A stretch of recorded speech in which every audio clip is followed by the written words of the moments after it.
Bienvenue dans ce nouvel épisode du podcast. Aujourd'hui, on va parler en grande partie de système de coaching et notamment de ce que j'ai mis en place ces derniers temps pour optimiser mes propres systèmes. Si tu débarques sur le podcast, je m'appelle Romain, je suis coach sportif et cofondateur de Synergie et chaque semaine, je te partage mes réflexions terrain sur l'entraînement, la nutrition, le coaching pour t'aider à devenir un meilleur coach, prendre des meilleures décisions, etc. En parallèle de ça, je te partage aussi l'évolution de mon service de coaching Performance Process et les coulisses et la construction, on va dire, de Synergie. Et pour commencer le podcast cette semaine, je voulais parler d'une anecdote que j'ai avec qui s'est passée au tout début en fait de Synergie quand on a lancé. Et du coup, c'est le fait justement d'avoir lancé Synergie parce que on a lancé il y a à peu près un mois Synergie et à l'époque, je me souviens que moi et Renaud, donc Renaud c'est un des devs, il y a donc moi, Renaud qui est dev, Arnaud qui est dev et Damien qui s'occupe un peu du contenu. Et en gros, quand on a voulu lancer il y a un mois, je me souviens que moi, dans ma tête, j'avais vraiment envie de repousser la date, quoi, parce que je savais qu'on pouvait améliorer des trucs, que, il manquait des fonctionnalités que j'aimerais bien qu'il y ait quand on est lancé, etc. Euh, mais Arnaud nous a un peu mis la pression en mode, bah, en fait, non, on s'est mis une date, on sort à la date prévue. Et je pense que c'était la meilleure idée qu'on ait pu avoir. Enfin, c'était la meilleure décision, en fait, d'avoir lancé, même si c'était pas parfait. Et je pense que c'est une bonne anecdote pour se dire que c'est un peu la leçon que j'ai retenue parce que du coup, en fait, je me suis rendu compte de ça en écrivant ce matin des reels, de me dire, bah, en fait, on a trop bien fait de lancer, quoi. C'était la pire idée de se dire, parce qu'en fait, on a tellement eu de feedback du coup rapidement qu'on serait jamais allé assez vite sans avoir tous ces feedbacks, quoi. Donc, ouais, c'est un peu ta leçon pour te dire aujourd'hui, s'il y a un truc que tu dois lancer, n'attends pas que ça soit parfait pour le lancer. Et justement, c'est en faisant, en ayant des feedbacks, en se confrontant, on va dire, au marché, qu'on peut vraiment améliorer au max le produit, améliorer au max ce qu'on fait. Parce qu'en fait, faire un truc dans son coin sans avoir l'avis des autres, souvent, bah, ça permet pas de réellement se confronter aux besoins que les gens peuvent avoir, quoi. Que les gens ou que ton produit a besoin, quoi. Donc voilà un peu la leçon du jour. Du coup, pour le sujet de cette semaine, on va parler surtout de système de coaching. Je trouve ça intéressant parce que on est un peu actuellement dans une époque où il y a une possibilité assez infinie avec notamment l'ère de l'IA, l'ère de Cloud Code, etc., qui nous permet d'améliorer largement nos systèmes actuellement et surtout à l'époque on utilisait beaucoup des outils. Chacun utilise un peu des outils très globaux, sauf que à l'heure actuelle on peut littéralement créer limite ses propres outils adaptés à nos besoins, quoi, parce qu'à chaque fois qu'on utilise un outil il n'est pas vraiment adapté à nos besoins, quoi. Donc, je voulais parler un petit peu de tout ça parce que je trouvais ça. Enfin, j'ai un peu eu comment dire, des changements de paradigme ces derniers temps ou des évolutions en tout cas sur les systèmes, enfin notamment avec bah, la construction de Synergie déjà, mais aussi avec l'ère, on va dire, de Cloud Code où je me suis dit que ouais, il y avait vraiment moyen de faire des trucs de ouf et qui permettait d'être beaucoup plus structuré dans son coaching, avoir les infos le plus facilement possible et pouvoir prendre du coup les meilleures décisions. Parce qu'encore une fois, le constat un peu que je fais, c'est que sans système, t'oublies les choses importantes, quoi. Genre par exemple, un truc tout bête, mais souvent, je sais pas, tu vas avoir un call d'onboarding, un call avec un client, que ce soit un call, tu peux avoir un call juste de mi-parcours au fur et à mesure d'un coaching, tu vas avoir un call avec un client. Peux avoir aussi un call de vente, etc.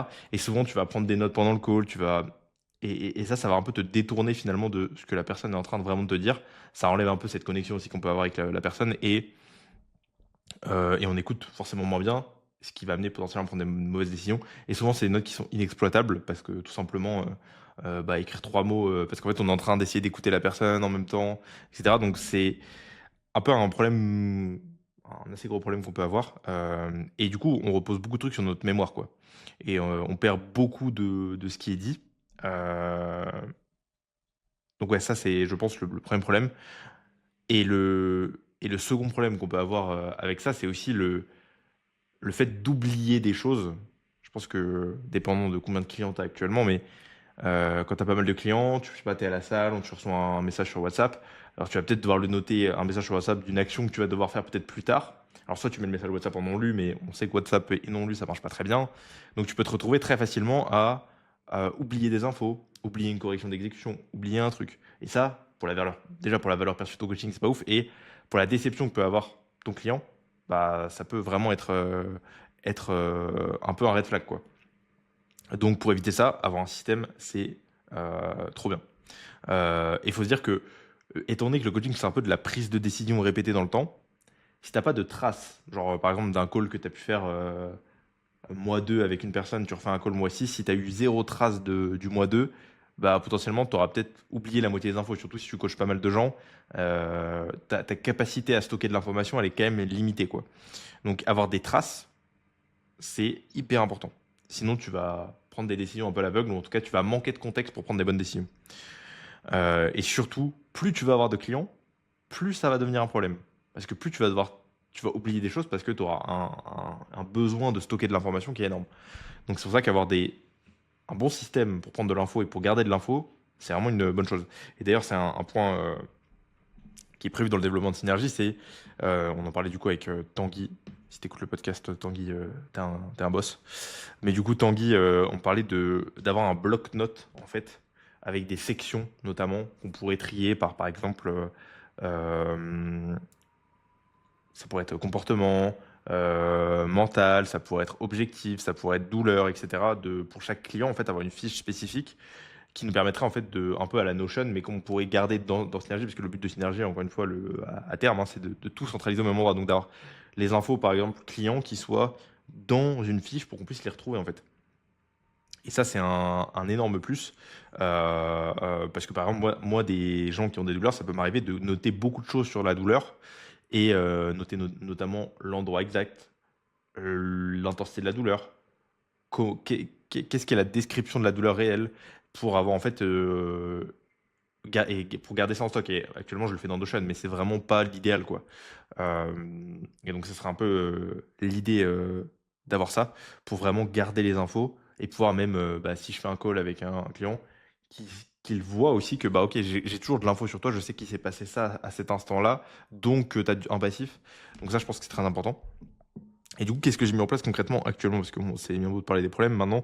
Qu'est-ce que j'ai mis en place pour justement régler un peu ces problématiques?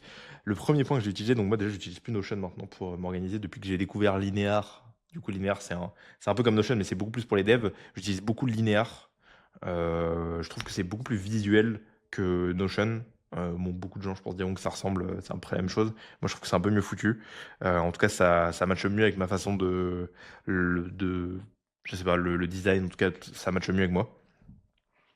Et du coup, j'utilise Linear plus Claude Code, qui me permet en fait par exemple, ça peut m'arriver d'avoir un client à la salle qui va me demander, ok, là j'aimerais bien, j'ai un peu moins de temps, j'aimerais bien refaire, que tu me refasses ma prog là, parce que 4 séances c'est galère. En fait, c'est le genre de message qui peut se perdre et où je vais devoir, souvent, avant ce que je fais, c'est que je le notais dans une to-do, mais c'est pareil, une to-do que je mettais dans mes notes, il faut que je pense à re-regarder mes notes. Voilà, c'est le truc en fait, c'est la porte ouverte pour oublier, quoi. Donc maintenant, ce que j'ai fait, c'est que j'ai juste à envoyer. Donc j'ai créé un skill. On peut créer un truc qui s'appelle des skills sur Claude Code, sur Claude de manière générale d'ailleurs, qui me permet en fait juste à envoyer un vocal à Claude. Donc je lui explique, bon bah là, par exemple, Clément, il faut que je refasse sa prog. Il est à 4 séances, j'aimerais le passer à 3 séances. Il faut que je fasse ça, ça, ça. Il a ça comme contrainte. Je lui envoie le vocal.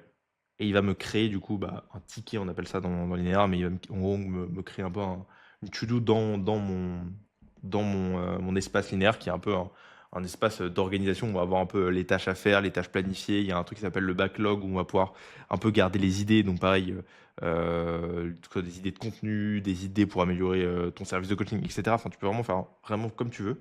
Et et du coup, ça va le créer automatiquement. Souvent, je lui donne une date. Bon, bah, tu me mets un rappel le 13 que je dois le faire pour le 13.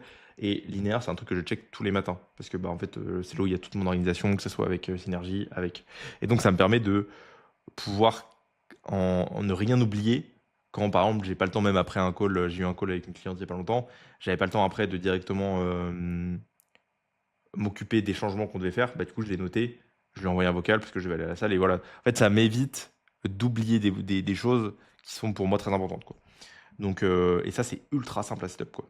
Et d'ailleurs, si ça intéresse, je sais que si ça intéresse des coachs de voir comment j'ai fait ça, tu peux mettre un commentaire ou m'envoyer un message sur Instagram. L'Instagram sera sûrement dans la bio, dans la description. Le deuxième point que je trouve vraiment bien, c'est le fait de pouvoir faire des comptes rendus automatiques lors des calls. Parce que comme je le disais avant, en fait, quand tu as un call et que tu es en train d'écrire pendant le call, que ce soit des calls de vente, hein. Call de vente, parce que tu vas choper beaucoup d'informations dans un call de vente en fait pour ton client. Donc ça peut être très intéressant d'avoir un retour pour enrichir potentiellement le questionnaire, parce que il y aura le questionnaire, il va peut-être pas te répéter ce que tu lui as posé comme question, il va peut-être pas te le répéter, tu vois, dans le questionnaire d'onboarding qui va remplir. Donc ça te donnera double information. Et en fait, il y a la possibilité avec, du coup, encore une fois, euh, Gemini qui prend des notes dans Google Meet, de faire ensuite des comptes rendus automatiques de ces notes que tu as organisées dans la façon dont tu veux que les notes ressortent. Donc, c'est-à-dire que toi, tu vas juste envoyer une transcription et automatiquement, il va te mettre dans un dossier que tu auras choisi les notes de ce truc-là. Ça paraît assez complexe à setup, mais c'est vraiment très simple actuellement avec les outils qu'on a. Euh, et je trouve ça vraiment cool de pouvoir l'avoir parce que ça me permet de vraiment garder les infos en fait importantes, que ce soit du coup pendant les calls de vente, mais aussi pendant les calls d'onboarding, les calls de milieu de coaching, les calls quand il y a une problématique, et de pas avoir besoin de prendre des notes pendant le call et de pas être concentré à 100%, quoi. Ça m'enlève aussi un peu une, euh, comment dire, une tâche dans la tête où quand je suis pendant un call où je peux vraiment me concentrer à 100% avec mon client, quoi. Et d'ailleurs, c'est un truc que je fais déjà sur Synergy, où on a des comptes rendus du coup à chaque fin de réunion pour justement avoir les actions qu'on doit tous faire et que en fait les réunions ne servent pas à rien, quoi, parce que parler pendant 1h30 et tout le monde a oublié les trois quarts des choses qu'on s'est dit, c'est un peu dommage, quoi. Donc, et l'avantage, c'est que ça se fait vraiment automatiquement actuellement. Pour les comptes rendus de réunion de Synergie, je n'ai absolument rien à faire. Vraiment rien. Juste, ça se met directement dans Linear à un endroit spécifique. Et littéralement, ça a pris peut-être quelques heures à setup, quoi. C'est des petits trucs comme ça, mais je pense que ça a beaucoup, beaucoup de. Ça peut faire gagner beaucoup de clarté euh, et, euh, et du coup, et améliorer votre prise de décision avec vos clients, quoi. Et évidemment, pour le système de coaching, Synergy, c'est venu aussi améliorer de fou tout ça, notamment pour les vidéos d'exécution. Par exemple, avant, je les faisais sur WhatsApp. WhatsApp, le problème, c'est que très vite, tu mets un message en non-lu, tu oublies que tu as une vidéo d'exécution, tu oublies de la corriger, tu reparles un petit peu par-dessus, et du coup, tu te retrouves à en fait, avoir oublié de faire la correction parce que tu as envoyé trois quatre messages. Et ça, c'est problématique, pareil, en termes de valeur perçue pour le coaching, et même en termes de juste, le client n'a juste pas les retours de ses exécutions. Sur Synergy, en fait, il y a directement un onglet prévu pour les vidéos d'exécution, donc en fait, on peut pas oublier d'en faire. C'est littéralement pas possible. Et tu vois en fait les vidéos que t'as pas traitées. Donc pareil, gros plus là-dessus. Et deuxième gros point positif, c'est le problème de envoyer les vidéos sur WhatsApp, c'est que ça sature. Alors les coachs qui ont mal de clients vont savoir de quoi je parle, mais c'est juste ton portable est saturé parce que quand tu reçois 100 vidéos par jour potentiellement, ça se stocke directement dans WhatsApp et tu te retrouves avec plus d'espace très très vite, quoi. Donc voilà, et quelques points un peu actionnables coaching que j'ai pu remarquer cette semaine que je trouve intéressant, même sur moi-même d'ailleurs, c'était d'arrêter de vouloir changer le comportement de tes clients et plutôt d'essayer de changer leur environnement. En fait, j'ai l'impression qu'on parle très très peu de changer l'environnement alors que c'est vraiment c'est le point le plus simple en fait pour changer des comportements. Genre vouloir changer le comportement, c'est comme vouloir construire une maison en commençant par le toit. Ça viendrait à l'idée de personne. On commencerait plutôt par les fondations. Et en fait, les fondations, c'est plutôt l'environnement. C'est ça qui va. En fait, c'est l'environnement qui va amener le comportement. Donc, mieux vaut changer l'environnement plutôt que vouloir changer le comportement. Et pour donner des exemples, parce que bon, c'est peut-être un peu abstrait ce que je dis là, mais là, quand les gars sont partis, là, du coup, là, je suis tout seul, du coup, en Roumanie depuis un petit moment. Et quand ils sont partis, ils ont laissé du chocolat, ils ont laissé des trucs. Et c'était beaucoup plus dur de suivre ma diète quand il y avait du coup tout ça. Donc là après, j'ai juste arrêté d'acheter ça. Bon, j'en ai mangé un peu du coup. Bon, il n'y en avait pas beaucoup, mais j'en ai mangé un peu tous les jours. Mais du coup, théoriquement, moi j'avais envie quand même de plus être en déficit. Donc ça réduisait un petit peu la taille de mon déficit, ce qui n'était pas très grave, hein, j'étais assez OK avec ça. Mais en fait, même si moi je me disais, j'avais envie d'être discipliné, de me dire que j'allais pas manger ça. Mais en fait, c'est le fait de devoir toujours lutter, ça à force. Il y a beaucoup plus de chances que ça craque à un moment, quoi. Après, je dis pas qu'il faut totalement supprimer de son environnement toutes les tentations, mais je pense que quand il y a un objectif clair, net, précis, c'est un peu se tirer une balle dans le pied s'il y a la possibilité de moduler l'environnement, parce que c'est pas toujours possible, hein. Quand on parle quand il y a des gens qui ont des enfants, etc., ça va être très compliqué de leur dire bah achète pas de gâteau, par exemple. Ou ça peut être plus compliqué en tout cas, mais c'est possible. Mais du coup, le moduler l'environnement, ça reste beaucoup plus simple. Et là, je parle de nutrition, mais ça peut être pour tout, hein. Si t'arrives pas, si ton client il n'arrive pas à aller à la salle parce qu'il rentre chez lui le soir après sa journée de boulot plutôt que d'aller à la salle directe, et qui en fait à chaque fois il s'affale sur son canapé, bah bien sûr qu'une fois qu'il a fallu sur le canapé, son environnement il va pas avoir envie d'aller à la salle quoi. Donc c'est pareil, c'est changer l'environnement. Si t'arrives pas à faire changer les habitudes de ton client, arrête de vouloir changer son comportement, essaie de changer son environnement et crois-moi que ça marchera beaucoup mieux. Euh, et c'est exactement pareil sur en fait ça va très bien avec le fait de compter parce que bon, tout ce que je t'ai dit là sur les systèmes juste avant, tu pourrais te dire mais ça je peux le faire à la main. Genre, prendre des notes, bah, je peux le faire. Je peux, pourquoi rendre ça automatique alors que je peux le faire à la main, c'est plus simple, tu vois? Pourquoi prendre quelques heures pour, automatiser ça? Le truc, c'est que faire des trucs qui sont pas automatiques, ça veut dire que tu vas devoir compter sur soit ta discipline, si tu quelqu'un de très discipliné, pourquoi pas, hein, et si tu aimes bien faire ça, mais du coup, tu ouvres la porte à potentiellement ne pas le faire. Alors que si tu as un système qui te permet de le faire très facilement, surtout sur des tâches répétitives pas forcément, où tu as pas de valeur à ajouter, bah, en fait, essaye de l'automatiser si tu peux, quoi. Et actuellement, encore une fois, on peut faire tellement des trucs de ouf avec l'IA pour automatiser et quand je dis, avec l'IA, c'est juste pouvoir créer un système qui s'adapte à toi. Genre, par exemple, comme moi, le fait de pouvoir juste envoyer un vocal, c'est très niché pour moi. Il y a peut-être que toi, tu auras pas ces besoins-là, mais tu auras peut-être d'autres besoins. Mais si tu essayes de réfléchir: «OK, qu'est-ce que je fais?» Moi, ce que je me dis souvent, c'est: «OK, qu'est-ce que je fais là qui littéralement me prend du temps pour rien?» Et je pourrais je pourrais dire le déléguer, mais en tout cas l'automatiser facilement, quoi. Et il y a pas mal de trucs. Bah, du coup, je vais en parler un peu après, mais il y a pas mal de trucs sûrement. Du coup, côté, coulisses un peu de la semaine, je crois que j'ai fini sur, la partie un peu, bah, du coup, sujet un peu du jour sur système et cetera. Heu, ouais, coulisses de la semaine, du coup, côté performance process.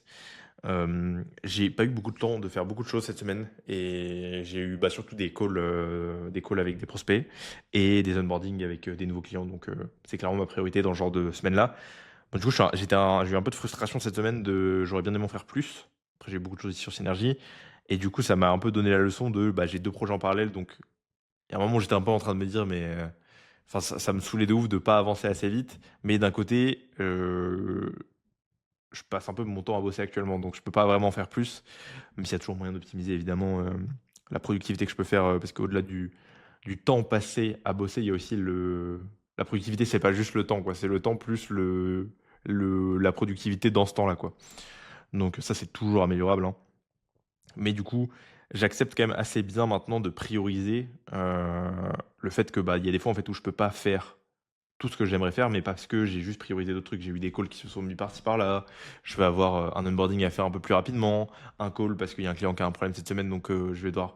Donc voilà, il y a aussi ce truc-là et j'en parlais avec des clients là cette semaine, d'accepter que des fois, que ce soit dans l'entraînement, la nutrition, la diète avec vos clients, en fait, le plan, s'il n'est pas respecté, ça peut des fois être en fait cohérent juste par rapport à la priorité que la personne a actuellement. Si elle, par exemple, elle priorise plus de voir sa famille plutôt que d'aller s'entraîner et qu'elle est OK avec ça, bah en fait, il n'y a pas à se dire «Ah putain, bah t'as pas suivi ton plan». Non, OK, bah si tu as priorisé ça et que c'est OK pour toi, c'est bon. Après, il faut vraiment quand même aller creuser de OK, est-ce que vraiment tu es cohérent avec les objectifs que tu t'es fixés, etc.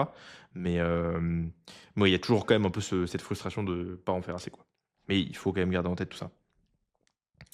Et du coup, j'ai fait quand même un peu la win de cette semaine sur Performance Process, c'est que j'ai pu automatiser complètement ma compta, notamment via Cloud Code et AppScript. Donc pareil, ça si ça t'intéresse, tu mets un petit commentaire ou tu m'envoies un message sur Insta parce que je pense que ça va en intéresser certains. En fait, actuellement, forcément, j'utilise moi Stripe, GoCardless, tout ça, tous des systèmes pour récolter les paiements de mes clients. Et en fait, tous ces systèmes-là récoltent des données en fait. Donc théoriquement, ma compta, j'ai pas besoin de la faire manuellement puisque toutes ces données en fait, toutes les données sont déjà sur mon système de paiement.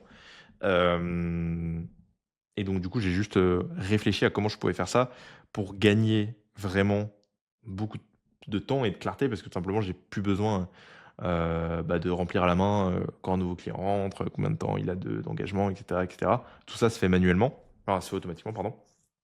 Et il y a vraiment la moyen de faire des trucs de ouf, là, par exemple, je vais recevoir je reçois automatiquement chaque mois déjà, ça met à jour automatiquement par rapport, chaque semaine, ça met à jour automatiquement ma base de données par rapport aux données cardless que je récolte et ensuite, je vais, je vais automatiquement recevoir des mails s'il y a un problème, si, sur aussi, bah, les performances que je peux faire, hein, que ce soit en termes de chiffre d'affaires, en termes de progression sur les 12 derniers mois, sur, le mois qui arrive, et cetera, et cetera. Donc je veux vraiment avoir et tout ça, ça se fait automatiquement. Pareil, je n'ai absolument plus rien à faire.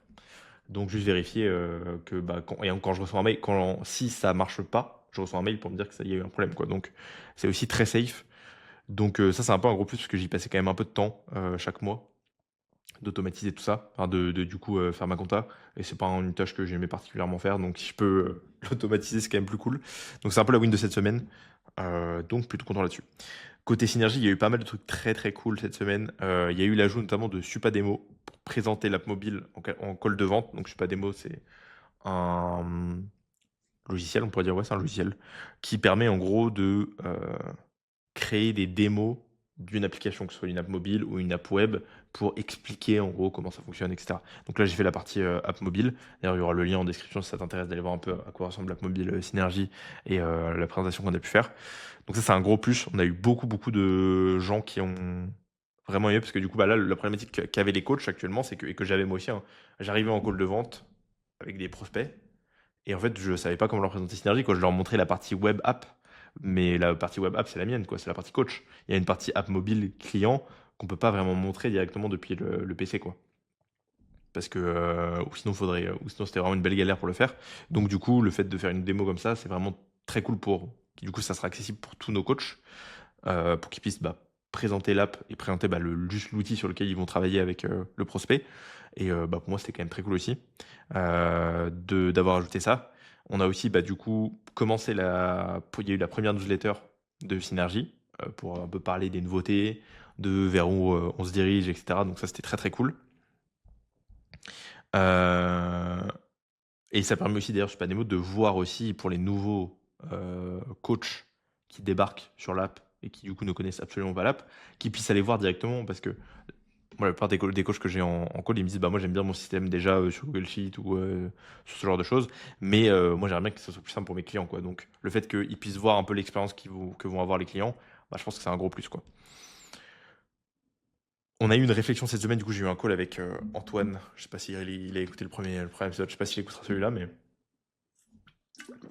un call très intéressant pour parler bah, du coup, on a parlé un peu de Synergie, je lui ai présenté un peu Synergie et on a parlé notamment de Peak Week et donc pour ceux qui sont pas très familiers avec, la Peak Week, c'est, en gros une phase qu'on va faire, on va y avoir des tests Peak Week ou des Peak Week pour une compétition de bodybuilding ou un shooting photo et cetera, où l'objectif, ça va être de maximiser le rendu physique via certaines manipulations au niveau notamment des glucides, potentiellement de l'hydratation, potentiellement du sel, du potassium, et cetera, et cetera.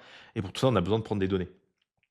Bon, actuellement, la grosse problématique, c'est que on prend des photos, on regarde l'évolution du physique, sauf que donc souvent, quand on parle de bodybuilding, on va prendre peut-être des fois 3, 4, 5 photos par jour avec combien de repas dans le ventre, combien de glucides le jour d'avant, combien de glucides sur ce repas-là.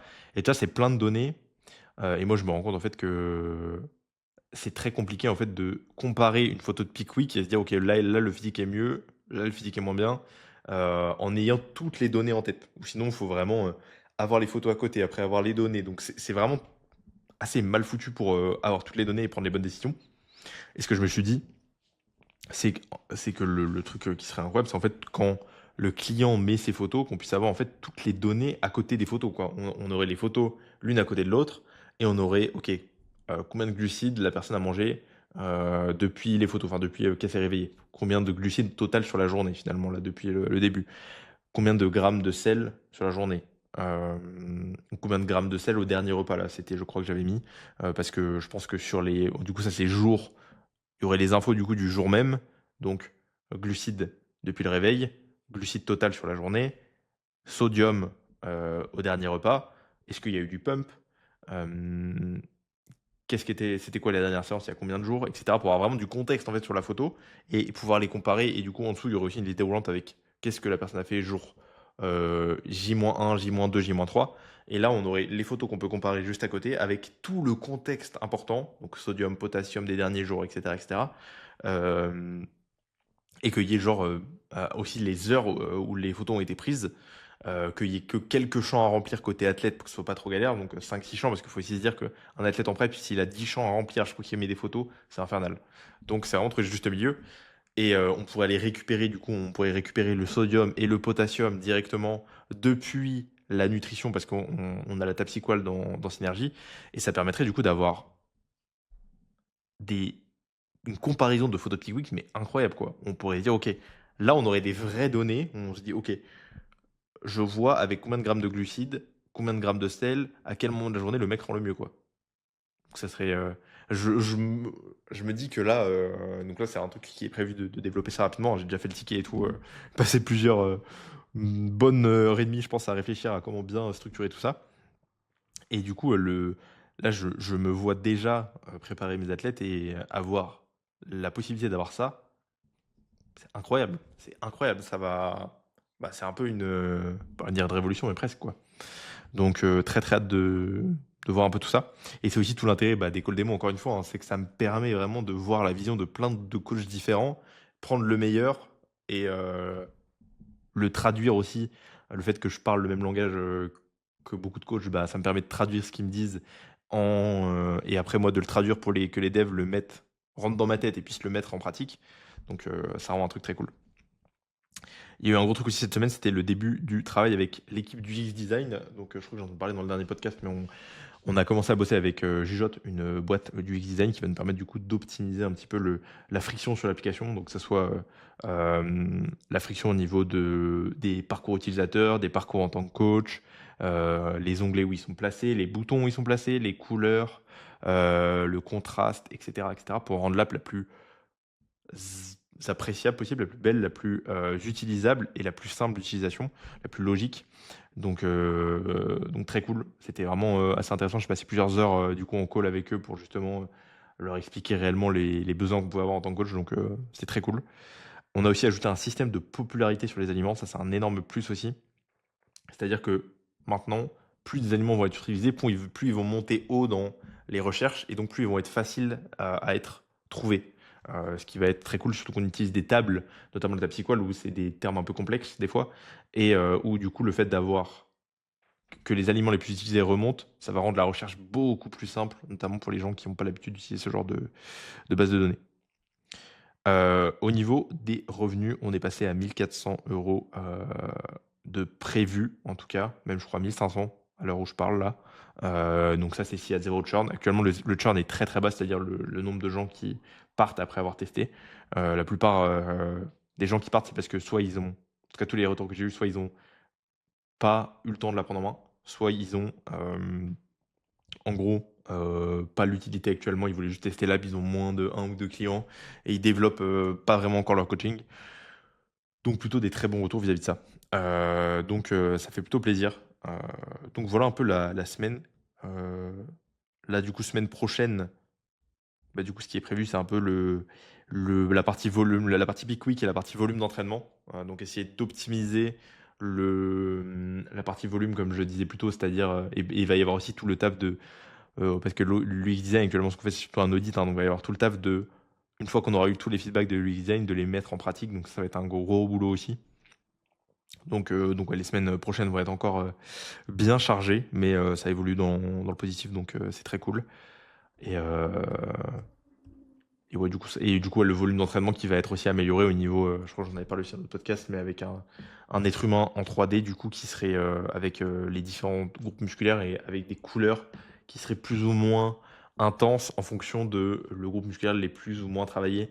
Donc, qui va avoir une vision vraiment très vite de qu'est-ce qui a le plus de volume, qu'est-ce qui en a le moins et de comment ça évolue, etc. Donc, des très bonnes choses, des très bonnes perspectives qui arrivent. Donc voilà pour cet épisode. Je crois que c'était un épisode un petit peu plus court des derniers. Mais on est plutôt pas mal, 30 minutes je pense. Du coup, si tu veux en savoir plus sur Synergy, je pense qu'il y aura toutes les infos en description, notamment si tu veux un call démo pour mieux comprendre l'app, mieux comprendre comment ça fonctionne et surtout, bah, du coup, pouvoir, voir si ça te convient et si, ça pourrait, matcher avec, ta façon de coacher, c'est disponible en description, donc n'hésite pas.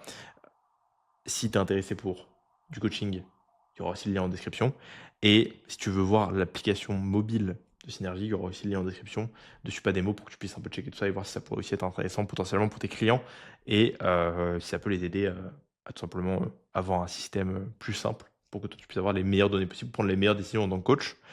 Je te souhaite une très bonne journée puis, on se dit à la prochaine.